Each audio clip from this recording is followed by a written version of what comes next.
E aí pessoal, beleza? Eu tô aqui com o Felipe Canho, na sessão de autógrafos de escolhas, novo quadrinho dele, do Gustavo Borges e da Cris Petter. Tudo bem, Cris? Tudo bem, tudo certinho. E eu queria logo começar te perguntando, é a segunda vez que você colore desenhos do Gustavo. Como é que foi trabalhar em escolhas, enfim, mais uma vez colorindo os desenhos dele, como é que foi isso? Foi diferente, na real, foi diferente. Dessa vez o Escolhas tinha um terceiro elemento, né, que é o Felipe Canho, né, ele fez o roteiro.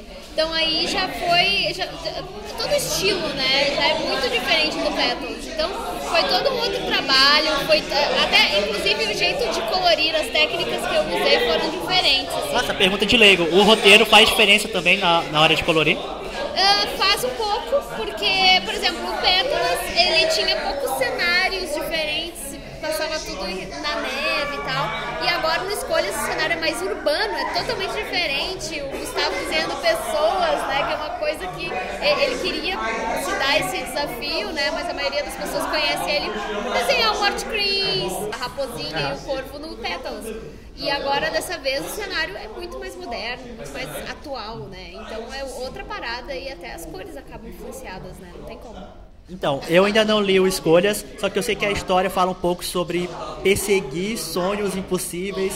E, cara, você como colorista de quadrinhos, o Felipe como roteirista, o Gustavo como quadrinista, todo mundo, vocês perseguiram sonhos impossíveis, né? Então o quadrinho dialoga muito aí com a vida de vocês. Cara, eu vou te falar que a história, a primeira ideia surgiu quando eu e o Gustavo fomos numa palestra do Scott Snyder na CCXP. Uhum. E aí o que o Snyder conversou e que bateu muito pra mim foi escreva sobre algum momento que você esteja vivendo na sua vida.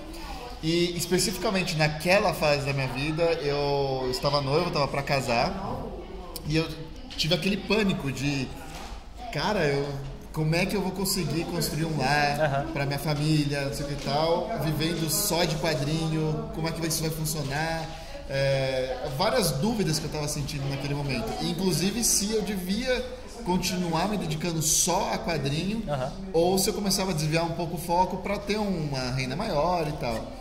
E daí que surgiu Escolhas, né? E aí o único paralelo que eu tracei é que o sonho impossível dele não é o viver só de quadrinhos no Brasil. O paralelo dele é se tornar um super-herói.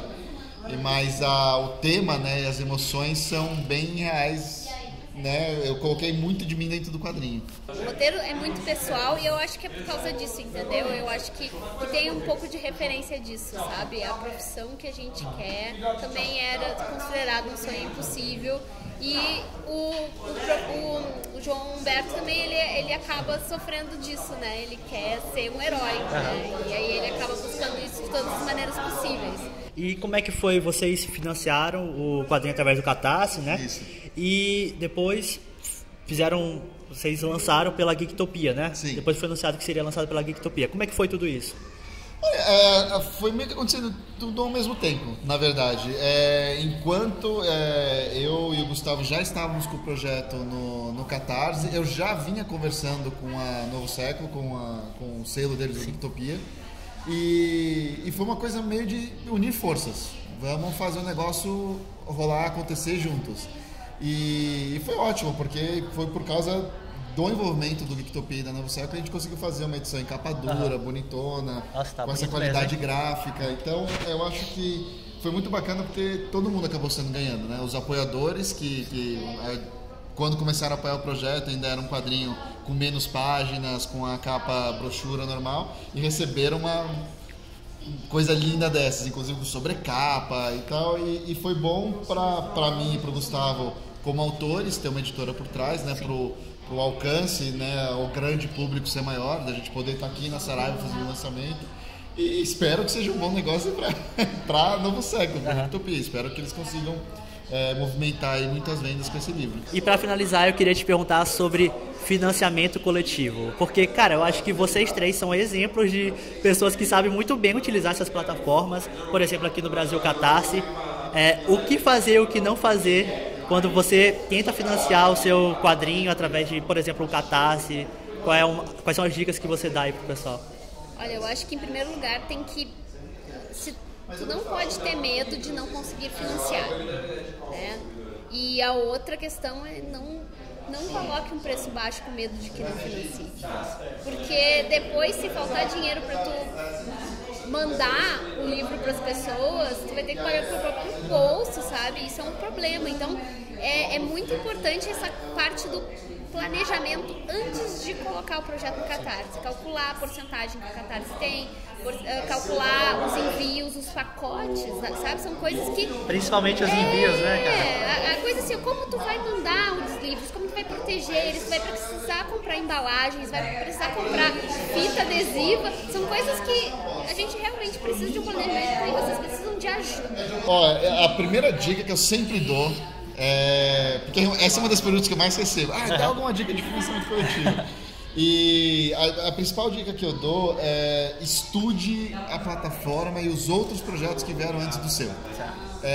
Tanto aqueles que deram certo quanto aqueles que deram errado. Porque eu acho até que você aprende mais com projetos que deram errado, que não financiaram, do que aqueles que deram muito certo, por exemplo. Porque você precisa saber por que um projeto conseguiu levantar 60 mil reais. Você tem que ter esse tato. Não adianta você colocar o seu trabalho de estreia, se você não tem uma base de fãs forte no Catarse, e querer fazer 50 mil. Não vai acontecer isso. Não é assim que as coisas funcionam. Então eu sempre acho o seguinte: estude bastante. Então veja mais ou menos, por exemplo, se você é um quadrinista estreante, seu primeiro trabalho na plataforma, veja outros projetos de outros autores que fizeram sua estreia, veja mais ou menos a faixa etária de meta que eles trabalharam e tente emular e trabalhar nessa linha também. É difícil você querer lançar um quadrinho e se comparando, por exemplo, com o Carlos Ruas num sábado qualquer. Ele tem 3 milhões de fãs, entendeu? Tipo, é outra realidade.